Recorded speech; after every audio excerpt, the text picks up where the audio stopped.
हमारा जो कैंडिडेट होता है वो कमल का निशान होता है, ना कि कोई व्यक्ति होता है।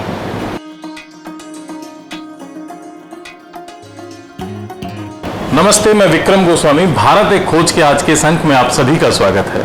आज हमारे साथ चर्चा करने के लिए मौजूद हैं भारतीय जनता पार्टी के युवा नेता सुदीप सुंद्रियाल जी। सुंद्रियाल जी, बहुत बहुत स्वागत है आपका। सबसे पहले सुदीप जी, मैं ये जानना चाहूँगा आपके पास क्या दायित्व है पार्टी में, क्या पद है अभी? विक्रम जी, पहले तो मैं आपका बहुत बहुत धन्यवाद करना चाहता हूँ कि आपने मुझे ये माध्यम दिया अपनी बात रखने का। मैं दक्षिण दिल्ली सोशल मीडिया सह संयोजक हूँ और लोकसभा में डिजिटल टीम का काम देख रहा हूँ। हमारे जो कैंडिडेट है प्रत्याशी श्री रामवीर सिंह बिदूड़ी जी, उनके लिए भी आप काम कर रहे हैं। सुदीप जी, सबसे महत्वपूर्ण चीज, एक बहुत चर्चा में एक विषय बनी हुई है, शराब घोटाला। शराब घोटाले को किस तरीके से आप समझाएंगे, क्योंकि इस वीडियो को जो भी लोग देख रहे हैं हमारे चैनल के माध्यम से, लोगों में भ्रांति है कि शराब घोटाला आखिर है क्या, जिसकी वजह से दिल्ली के उप मुख्यमंत्री और मुख्यमंत्री अरविंद केजरीवाल सलाखों के पीछे हैं, जेल में हैं। हालांकि अभी कुछ दिन पूर्व ही उनको जमानत भी मिली है अरविंद केजरीवाल को। मैं आपको सबसे पहले एक चीज़ पे करेक्ट करना चाहूँगा कि उनको जमानत नहीं मिली। 2 तारीख को उनको दोबारा जेल में जाना है। शराब घोटाला ये जब हमारे कोरोना महामारी से देश जूझ रहा था और हमारे आदरणीय प्रधानमंत्री नरेंद्र मोदी जी ने देश और दूसरे देशों को भी कोविड वैक्सीन दे रहे थे, तब हमारे दिल्ली के सीएम केजरीवाल जी दिल्ली के लोगों को शराब बांटने का काम कर रहे थे। वो दिल्ली के लोगों को शराब पिला के शराबी बनाना चाहते थे। आप उनसे पूछे, जो व्यक्ति हफ्ते में एक बार शराब पीता था वो रोज़ शराब पी रहा था, और जो रोज़ पीता था वो दिन में 2 से 3 बार पी रहा था। आप उन माता बहनों से पूछो जिनके घर में कलह हो रहे थे इस कारण। मेरे ऑफिस में मेरे अंडर 50 लड़के थे, रोज़ ऑफिस में भी शराब पी के आ रहे थे। बोला, सर ये मौका तो दोबारा मिलने वाला नहीं, फ्री वाला जॉब तो हमें रोज ही करनी है। जहां एक दिल्ली के शिक्षा मंत्री जो विकास की बात करते थे, शिक्षा मॉडल को सुधारने की बात करते थे, आज वही शिक्षा मंत्री जेल के पीछे हैं, जेल में सलाखों के पीछे हैं, मनीष सिसोदिया जी। तो आप किस नज़रिए से देखते हैं कि उस शराब घोटाले में उनकी क्या भूमिका रही? आखिर क्या ये कारण रहे कि एक शिक्षा मंत्री को, जो बच्चों के भविष्य को सुधारने का काम कर रहा था, आज वो शराब घोटाले में बंद है? जी, आप खुद ही देख लीजिए, इन्होंने जो इस शराब नीति से शराब के जो ठेकेदार हैं उनको फ़ायदा पहुंचाने का बिल्कुल डायरेक्ट काम किया है। शराब के ठेकेदारों की जो कमीशन है 2% से 12% कर दीजिए गई, और जो शराब के ठेके हैं रिहायशी इलाकों में, स्कूल कॉलेज के इलाकों में शराब के ठेके खोले गए, और इसकी दिल्ली पुलिस से NOC भी नहीं ली गई। तो ये बिना NOC के ठेके चल रहे थे? जी। कितने टाइम तक ये जो नीति थी, शराब नीति, कितने टाइम तक ये नीति रही? उसके बाद ये वापस दिल्ली सरकार ने ले ली थी। मैं आपको इसमें एक और चीज़ ऐड करना चाहूँगा कि केजरीवाल सरकार ने नीति के तहत जो टाइमिंग था ठेके के बंद होने का 10 बजे, इसको बढ़ाकर प्रातःकाल 3 बजे कर दिया था, और जो अपने ड्राई डे होते हैं 21, उसको घटा के 3 कर दिया था।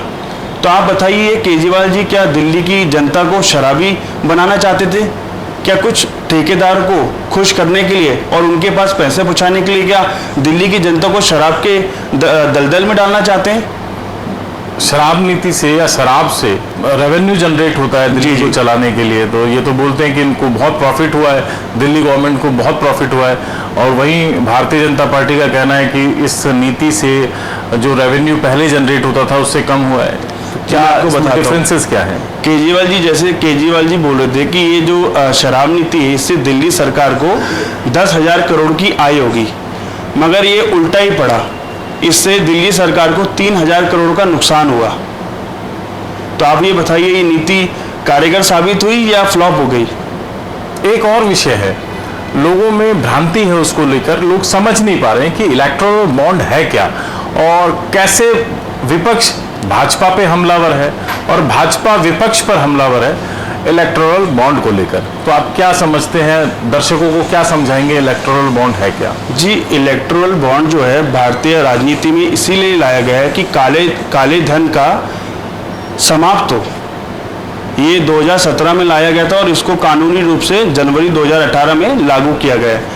इसका मेन मोटिव यही था, जो पहले हमें आपने देखा होगा कि पहले हमें चुनाव के टाइम में कैश में आता था धन, उसका कोई हिसाब किताब नहीं था। हमें ये भी पता नहीं था कि वो हिसाब का पैसा या काला धन है।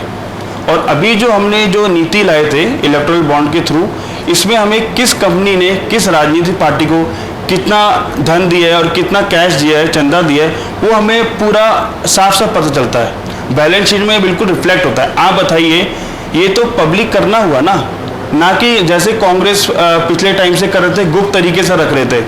इसमें ऐसा भी होता था कि जैसे किसी कंपनी ने 1100 रुपये का चंदा दिया, एक एग्जाम्पल के तौर पे आपको बता रहा हूँ, तो पार्टी क्या करती थी, 100 रुपये अपने पास ये पार्टी फंड में रख लेती थी और 1000 रुपये अपने पास रख लेती थी।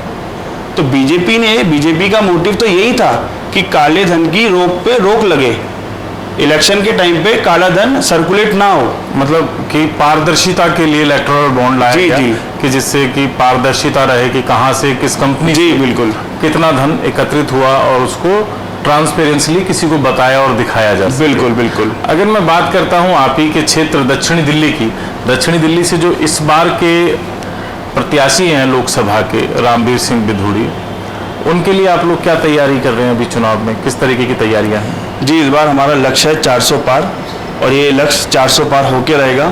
फिर से एक बार मोदी सरकार।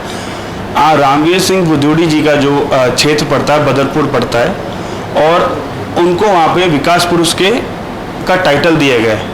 आप उनके क्षेत्र में जाएंगे तो आपको पता चल जाएगा विकास का क्या काम हो रहा है, वहाँ की सारी सड़कें।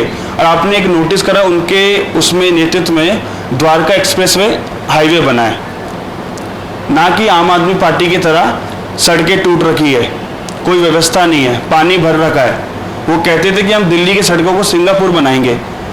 क्या बनी सिंगापुर सड़कें? नहीं, ये तो NHAI का काम था, नितिन गडकरी का मंत्रालय है जिसके तहत उनके क्षेत्र से जो हाईवे निकल रहा है। तो इसमें रामवीर जी का श्रेय क्यों जाना चाहिए या दिल्ली सरकार का श्रेय क्यों?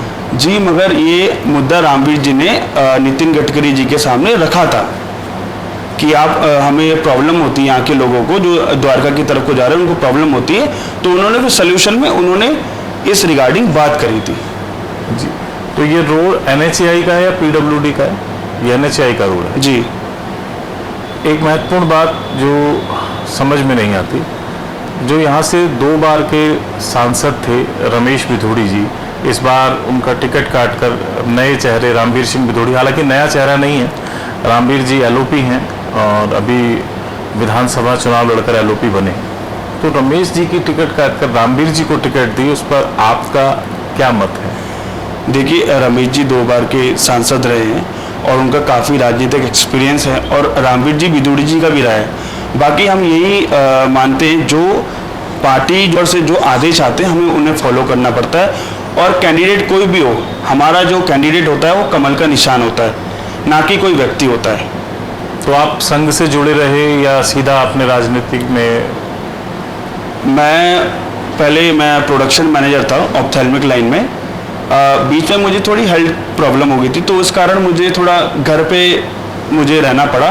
तो घर पे बोर होने के कारण कुछ ना कुछ मैंने सोचा कि कुछ ना कुछ करना चाहिए, थोड़ा बाहर चले जाने की एक्टिविटी शुरू करनी चाहिए। तो उस तरीके से मेरी राजनीति में एंट्री हुई। तो आगे की क्या योजनाएं हैं सुंदयाल साहब आपकी, किस तरीके आगे की सबसे पहले योजना तो यही है कि जो मोदी जी का लक्ष्य है 400 पार, उसको पूरा करना है। और जो भी हम मोदी जी की योजनाएं 2047 तक उसको पूर्ण करने में हमें लगना है। जी, बहुत बहुत धन्यवाद। बहुत अच्छा लगा आपसे चर्चा करके, आपने अपना बहुमूल्य समय दिया। ये थे सुंदीप सुंदरियाल जी, जिनके साथ हमने चर्चा की दक्षिणी दिल्ली लोकसभा के बारे में और उसके साथ साथ इलेक्टोरल बॉन्ड और शराब घोटाले पर। अगली मुलाकात किसी और शख्सियत के साथ, तब तक के लिए प्रणाम। धन्यवाद।